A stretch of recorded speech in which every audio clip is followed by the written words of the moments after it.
Дэкрэт аб развіцці прадпрымальніцтва прапісвае ўсё, што так доўга чакаў прыватны бізнес. Адзінае для ўсіх патрабаванні мараторый на новыя падаткі, спрашчэнне адкрыцця новай справы і адмена шэрагу ліцэнзій. Дэкрэт прадугледжвае, па-першае, хуткае ўваходжанне ў бізнес. Не трэба прасіць дазволу, адправіў у выканкам паведамленне і ты ў справе. А далей працуеш па адзіных правілах – пажарных, санітарна-гігіенічных і іншых. Ключавы прынцып дакумента – мінімізацыя ўмяшальніцтва дзяржаўных і кантралюючых органаў. Дзяржава захавае кантроль толькі там, дзе размова ідзе аб здароўі і бяспецы грамадзян. Ну і яшчэ адзін важны момант – у бліжэйшыя 3 гады будзе дзейнічаць мараторый на ўвядзенне новых падаткаў і збораў. Брастаўчане ўпэўнены, усё гэта павінна паспрыяць развіццю прадпрымальніцтва. Я надеюсь, что да. В последнее время наш президент поддерживает предпринимательство. Я думаю, что это способствует. Мы все надеемся на это. И все ждем перемен к лучшему. Очень бы хотелось, чтобы это действительно осуществилось. Пока, конечно, с бизнесу трудно в Беларуси. То есть немножко бы дать воздуха бизнесу. Ну, я вообще сторонник такой, что казну надо пополнять налоги. А это бизнес. Дайте зеленый свет, и все будет нормально.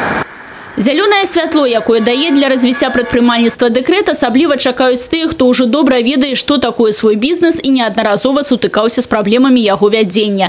Александр Зіновіч 3 гады аказвае паслугі па рамонце тэхнікі і гаворыць, што самае складанае – вядзенне дакументацыі. За ўсім не угледзіш, а кантралюючыя органы ледзь што адразу штраф. Хочется тоже со стороны государства, со стороны этих органов контролирующих просто первое время поддержки от государства, чтобы они пришли, подсказали предпринимателю, что нужно сделать, где, на что обратить внимание.